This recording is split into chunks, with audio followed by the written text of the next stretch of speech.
Gracias. Se quedaron de la ronda anterior algunas preguntas, el doctor Víctor. No podríamos tomar más deuda externa por una razón. El actual gobierno, si ustedes ven las estadísticas, es el gobierno que más deuda ha tomado después de López Portillo. Entonces tomó 10 puntos del PIB más de lo que prometió al principio. Entonces esto ha hecho que la proporción deuda-PIB llegue a casi 50%. El 31 de enero pasado pasamos los 10,000 billones de pesos de deuda, es la cifra más alta en la historia. Y si ustedes, el año pasado ya algunas calificadoras empezaron a poner focos amarillos sobre la sustentabilidad de las finanzas públicas del país por el alto y acelerado nivel de endeudamiento. Entonces, no se puede aumentar el ritmo de crecimiento de la deuda pública porque tendría una sanción muy alta por parte de los mercados, pero la otra, lo que más ha crecido en el gasto público en estos últimos años es el costo financiero de la deuda. El servicio de la deuda ha crecido muchísimo. Es más, el año pasado lo que nos gastamos en pagar los intereses de la deuda pública fue mayor que toda la inversión pública, de ese tamaño es. Entonces, ahí no hay márgenes, ahí no habría que… La reforma, la política monetaria, pues sí, la dicta el Banco de México, sí hay restricciones, pero más que quitarle la autonomía, yo creo que valdría la pena hacer la reflexión y sería buenísimo que el POLE armara un diagnóstico, una mesa de debate sobre eso. Si le hacemos como otros bancos centrales, que no solo tenga el objetivo de inflación, sino que también tenga el objetivo de crecimiento económico. Entonces la política monetaria estaría influenciada por obtener los dos objetivos. Entonces tal vez tuviéramos ahí decisiones diferentes respecto de la tasa de interés. Ahora, hacen una pregunta fundamental, Diego y César. Bueno, ¿va a alcanzar lo que estamos proponiendo? Primero, todo lo que él está proponiendo de gasto nuevo no se va a hacer el primer año y al 100%, no se pueden, no tenemos ese dinero. Sí se tiene que ir haciendo de manera paulatina. Ahora, lo que sí encontramos es que hay grandes márgenes en el presupuesto. Este gobierno ha gastado 2 puntos por encima del PIB en promedio a lo que le autoriza el Congreso. Y aparte, entre lo que aprueban los diputados y lo que finalmente ejerce el gobierno, hay cambios hasta del 25%. Es el país donde no hay límites a lo que autoriza el Congreso, finalmente lo cambia, lo gastan como quieren.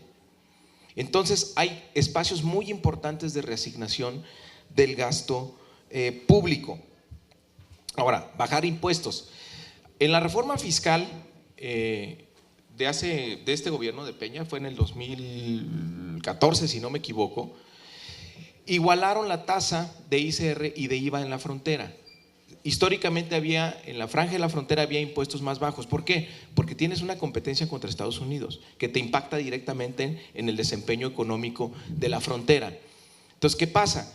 Que si tienes impuestos más altos de este lado que del otro lado, pues para la gente es muy fácil ir a comprar allá. Son mercados muy integrados, son comunidades que van y vienen todos los días a los Estados Unidos y sí tienes una depresión económica. Después de esta reforma fiscal, se vio cómo impactó en la tasa de crecimiento del norte. Entonces lo que dice Andrés Manuel es, ¿para qué quieres recaudar más si estás gastando del norte, si estás gastando mal? Mejor déjalos con su dinamismo, regresemos a las tasas que se tenían antes, pues para que el norte mantenga su tasa de crecimiento. Tampoco es un impacto recaudatorio tan relevante. Y miren, hay que proponer cosas realistas. Por ejemplo, el tema de los jóvenes.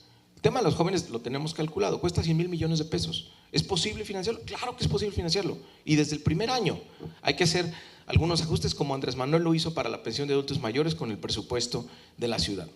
Lo que sí no es financiable es prometer, y les dejo la pregunta abierta a ustedes, es un ingreso básico universal. Se oye muy bien y sería deseable, pero ¿de dónde lo vamos a financiar? Por ahí el candidato del PAN en una reunión con empresarios dijo que quería subir el IVA para financiar eso.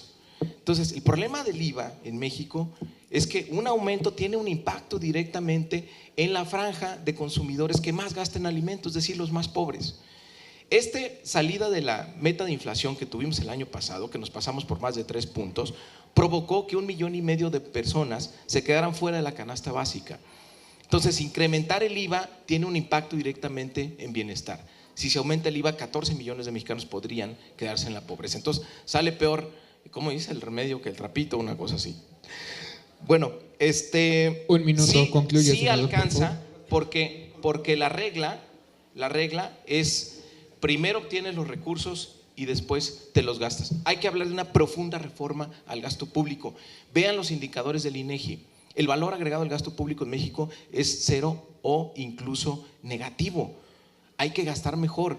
Es más fácil pedir más recursos. No, hay que hacer un alto y decir cómo estamos gastando. Hay que dedicarlo más a infraestructura para que el país pueda crecer y hay que invertirlo en los jóvenes y en los otros programas sociales que está proponiendo Andrés Manuel. Por ejemplo, el de primer empleo. Por eso no te emplean, porque te piden, ¿y dónde está la experiencia? Entonces el gobierno va a decirle a la empresa, a ver, yo le voy a pagar para que adquiera esa experiencia y entonces tú puedas desarrollarte. De eso se trata. Escuelas, sí, hay que invertir más en universidades. No solo es una cuestión de cupo, es una cuestión de financiamiento y ampliar las capacidades. En este país, 1 millón de jóvenes al año abandona la secundaria o la preparatoria. Apoyar a los jóvenes siempre tiene resultados y ustedes lo saben. A mí me tocó instrumentar el programa Prepa Sí aquí en la ciudad. Seguramente muchos de ustedes fueron becarios y vienen de las bocas del Poli y funciona porque ustedes están aquí. La deserción disminuye con apoyo directo a los jóvenes. Muchas gracias.